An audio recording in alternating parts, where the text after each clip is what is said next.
So, what's the next big shoe to drop? Is it going to be an explosion in layoffs? Is it going to be another pandemic? What's it going to be? Is it going to be, I don't know, housing market prices just plummeting faster than anyone expected?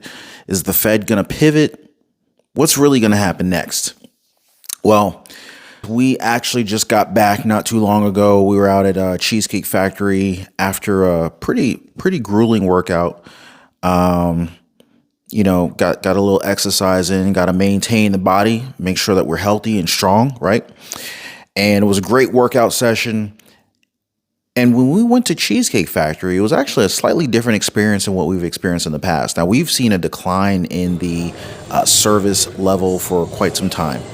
And it got to a point where we were actually staying away from the restaurant, not because we didn't like the food, but because the service was just not there. It seemed like every time we would go, there's just this mandatory hour wait, even though you could see tables that are open that were big enough and clean and able to support the number of people in our party. It's like, you go into the restaurant, there's just this inevitable wait that you're just going to have to deal with every time. And that was really annoying. And then, of course, service was usually lacking. The servers are always blaming the kitchen for this, that, and the other. The bread that they would bring out, the free bread, it would take forever, or maybe it's cold or it's hard. Lots of things that were going on for a while. So we just got to a point where we're just like, hey, we complained to management. They said that they're having trouble finding workers. They've been trying to hire replacement people to kind of help with the staffing shortage issue for a while, and people don't want to work, according to the manager at the location. And I'm thinking to myself, like, where are these people? Why don't they want to work? Is it really that? Or is it that people don't want to work for a low wage?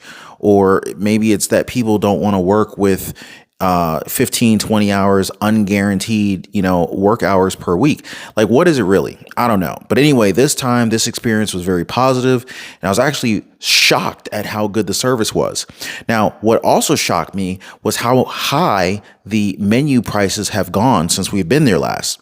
Now, we basically took a boycott. We kind of boycotted Cheesecake Factory for a while because of the issues that I mentioned previously, but I love their food. And it's actually one of my favorite restaurants, but it's just that the service at several of the locations had gotten just so bad, I just avoided them. Well, anyway, we wanted to go somewhere else, but because it was Easter Sunday, we found out that they were closed today. So we just kind of last minute changed plans and went to the Cheesecake Factory instead. But pleasant surprise this time. We were seated in about 5 minutes, which never happened, certainly not on a Sunday. And our waiter was a A1 top-notch waiter, really greatly improved our experience today. But when I opened the menu, oh boy, when I opened that menu, I was like, wow, it's amazing how much has changed. Now, since the pandemic started back in 2020, I know that the menu's pricing has been updated. I've been there several times since then. And if I go back to 2020, I know because I always order the same thing off the menu. It was always a classic burger, and it was $13.50. Well, this time today, when we went in there, I swear it was $17.95. And it didn't go from $13.50 to $17.95 in one fatal swoop. It didn't do that. It was $13.50, then it went to maybe $14.95, but now as of today, it is $17.95 as of the menu that I looked at. So drastic increases in pricing, and we're going to continue to see this across the board. We've seen this in the grocery stores, Walmart, Target, Kroger, Publix, Aldi, name your favorite grocery store. You're seeing higher prices, but we're also seeing it in the restaurants. And now the amount that we spent in the restaurant this time, it was the equivalent to the amount that we used to spend when my son would come with us, and so it was just crazy to see two people at the restaurant paying now the same amount that we would pay as if my son was there and he didn't come with us today. So, there's a significant difference in the increase in pricing there. But that was not the only thing that we're observing that is increasing. I'm actually going to do the math. So 1350, what was it? Let's just see, 1795 divided by 1350. That is a 33% increase in price. So, but they're telling us, the CPI inflation is what, like 6% now, right? And at the highest, I think that they were saying that the inflation rate was like almost 9%. Well, this is 33%. So clearly there are things that are still incrementing higher, and clearly inflation is higher than the reported amount. But another thing that is rising is the amount of property taxes that are hitting across the United States. And I don't even want to say it's limited to the United States. I know that other countries are experiencing this too, but just in this particular video, I'm going to talk about the United States. And this, in my opinion, will be one of many different shoes that will ultimately drop. Now, as many of you guys know, we were looking for properties. We're looking for a vacation rental property type of situation. We wanted to purchase real estate in the Florida area. And based on the prices that we were seeing and looking at the market, we could see that this property was not going to cash flow unless we put down a ridiculous amount of money down on these properties. So this tells me that A, the housing prices are way too expensive and they need to come down, or B, maybe the demand for rental properties is planning to just spike overnight and all of a sudden catch up with the current price of properties that are being listed on the market for sale. Now, out of these two scenarios, the real likely scenario is that the prices of these properties is just too high. And to me, generally speaking, whenever you buy a property, you need to understand how much this property could rent for if you needed to list it for rent. And if your rent rate for that particular property will not cover the cost of your mortgage, your taxes, your insurance, and all that, chances are you're overpaying for the property in most cases. Now, granted, this is not an all or nothing type of statement or assessment when determining whether or not the property is undervalued or overvalued. But generally speaking, I like to go into situations whenever I'm making investments. I need to understand, how do I get out of this thing before I get into it? A lot of people invest in real estate or get into business, whatever the case is. They look at the upside, they look at the profit potential, but they don't look at their exit strategy. And because the thing is whenever you're looking at something from the outside in, especially when it comes to making money, generally speaking, you will focus more on the profitability side. Things are, you're probably looking at a little bit more optimistic, and we're not quite as aware of many of the different pitfalls that are soon to reveal themselves after you're already invested. So I always like to get into investments knowing, how am I going to get out? How much of my shirt am I going to lose on the exit? And that kind of helps me to determine whether or not I want to get involved in this thing to begin with. Well, real estate right now is still high, and there has been some pullback in prices across the United States. California has seen a tremendous amount of pullback in certain cities, specifically San Francisco. I think San Francisco, according to some recent articles that I've read, has pulled back anywhere between 20 and 30%, depending upon the properties that you're looking at in San Francisco. Nevada, Las Vegas, like Nevada has had a significant pullback in prices. Mortgage application rates are down. Mortgage interest rates are up. The Fed chair, Jerome Powell, steadily raising interest rates with no slowing down in sight. Well, technically, he did slow down because the last two interest rates were hikes of 25 basis points compared to the previous 75 basis point rate hikes back to back that he's been doing. But I don't see that they're going to be reversing or pivoting anytime soon.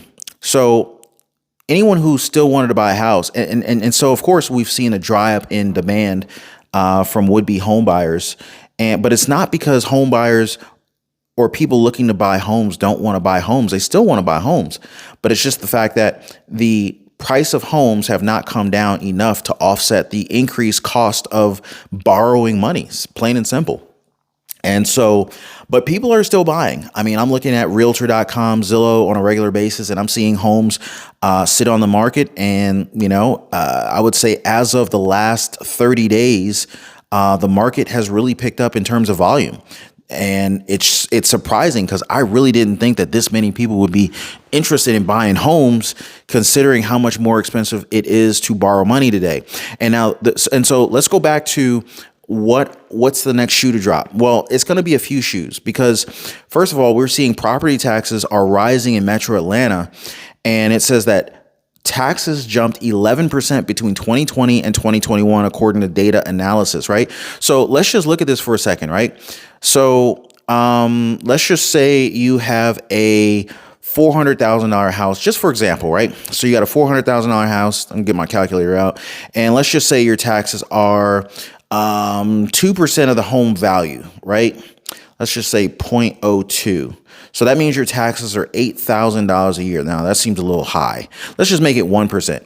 All right. So 1% of $400,000 is 0.01, $4,000 a year. Okay. So your taxes are $4,000 a year, hypothetically, in 2020. Now, if your taxes goes up 11% between 2020 and 2021, that is an extra 0.11. That's an extra $440 a year. Not that much more expensive depending upon the household. Obviously, it depends on your financial situation. If things are already tight, $440 may seem like a tremendous amount more per year. But if you break it down per month, 440 divided by 12 is an extra $37 on average per month. All right. So, but that's not the only thing. We're seeing an increase in HOA fees. Why? Because HOA fees have they have insurance tied into it. There's lots of other ancillary fees that are tied into your HOA, landscaping fees, pool maintenance, roof repairs. You've got, all sorts of things that ultimately add to your assessment. And so HOA fees are going up. All right. And don't be in a situation where you have an ARM or an adjustable rate mortgage. Well, if you are in that situation, you're like triple screwed because your mortgage payment is going to head higher because as rates are adjusting upward, so will your mortgage payment. And so there's going to be a combination of all of these things just hitting people left and right. And then, when you look at the fact that, restaurants they're feeling the pinch too. Cost of food is going up for them, cost of labor. And so, it's making it so that people will want to go out less often just because they can't afford to do it. And so it's kind of like, man, so the restaurants, they raise their prices to offset their expenses, but then it's kind of a double-edged sword in some cases, because as you raise your prices, this may cause people to frequent the location or frequent the restaurant less often because they may not be able to afford to go there as often as they used to. So it's kind of like, are you better off having a smaller profit margin and more frequent visits, or a larger profit margin with fewer visits? I guess it depends on how much more of a profit margin you're going to have to determine if it's worth it or not, right? That's definitely a call that restaurant owners will have to make. But just reading here, and these costs are coming out of just left field, right field. It says here, Atlanta. A new study indicates Georgia is among the leaders when it comes to property tax hikes, and the rise will continue in the coming months. In the Grant Park neighborhood, homeowners like Nancy Mitchell welcome part of the trend, sweeping neighborhoods all over Metro Atlanta. However, with soaring property values are soaring taxes. And it says here, quote, I get why they're doing it because our houses are worth more, but I worry about the people who can't afford that jump and have lived here for years and years and years. And this is a serious concern, especially if you're on a fixed income. Inflation strikes again. If you're on a fixed income and your expenses keep going up, well, it's a mathematical certainty that you're going to run out of money. So, now the thing is, and I think the term is gentrification. but this happens when people get priced out of the market and then they're forced to sell. And even worse is that sometimes people don't see the writing on the wall and they just try to grin and bear, and they rack up credit card debt trying to put expenses that they can't afford to cash flow onto credit cards. Then they build up all this credit card debt and there's still no increase in income. So it's kind of like kicking the can down the road. And then lo and behold, at one point they could have sold the house and gotten out of it, probably, made off pretty decently. Anybody who's owned a house in the last, 5 years is probably with a fair amount of equity in the property. They could sell the property, move, maybe move somewhere else where the cost of living is less expensive, and, kind of like survive more comfortably in a location where it's less expensive. But sometimes, people try to ignore what's going on. They call me the bringer of doom and gloom.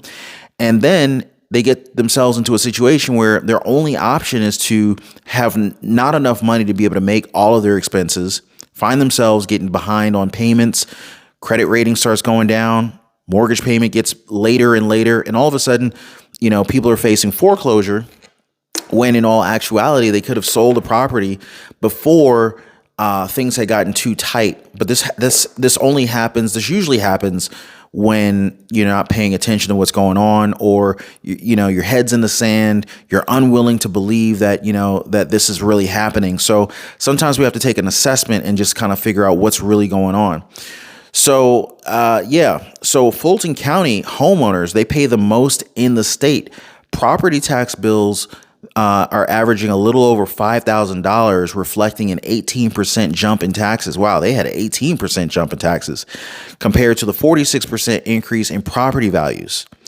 Black also pointed out that inflation will influence future property tax bills. And the funny thing is like these counties, they always want to raise your taxes, the moment your property values go up. But pay attention, when property values start going down, see if your property taxes go down.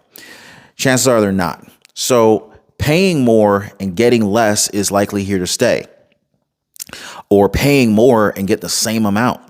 So, So anyway, it says here that tax assessments are lagging behind rising property values and will likely continue to go up in 2022. And, and as we have all of these increasing expenses, here we are in spring break. We're approaching the peak travel season. We're going to see more and more people decide to do staycations, or people are going to take travel, but they're going to travel for fewer days. Maybe they're going to downgrade their accommodations. But this is real, folks, because people want to still do the things that they've always done. A home buyer who hasn't bought a house yet still wants a home, but if their finances don't allow them to be able to do it, the desire is still there. It's just a matter of function. They can't do it. The banks can say, hey, back when interest rates were 3%, we could have given you, $600,000 for a loan. But now that interest rates are 6.5%, we can only finance you for $450. And so, and this is the situation for those who are trying to make a home purchase, trying to make a purchase of real estate, and their purchasing is limited to their monthly payment. Now, obviously, if you've got a tremendous amount in your savings bank account, maybe you've got a ton of investments, whether it's, electronically traded funds, your ETFs, maybe you've got a lot of mutual funds, stocks, and other types of investments. Maybe you say to yourself, hey, you know what? Interest rates are high, but I'll just sell some of these stocks. I'll sell some of my ETFs, and I'll make a larger down payment to offset the cost of borrowing. Okay, and that's great if that option is available to you. But for a lot of Americans, that option's not there. But evidently it is, because there are a lot of homes that are going under contract. Now, at the same time, while there are a lot of houses going under contract, there are a lot of other houses that are going under contract, and then the deals are falling through because of one thing or another. Either the buyer is unable to solidify financing, or the banks are backing out of the deals, or appraisals are not supporting the contract price. any number of things. Not to mention, you got some buyers that have gotten cold feet in the last few weeks before closing, and they're looking for any old way to get out of the deal. So anyway, just wanted to kind of share some of these updates, share what I'm seeing with you guys. Drop me some comments down below. Let me know what you guys are seeing, and I'll see you guys on the next one.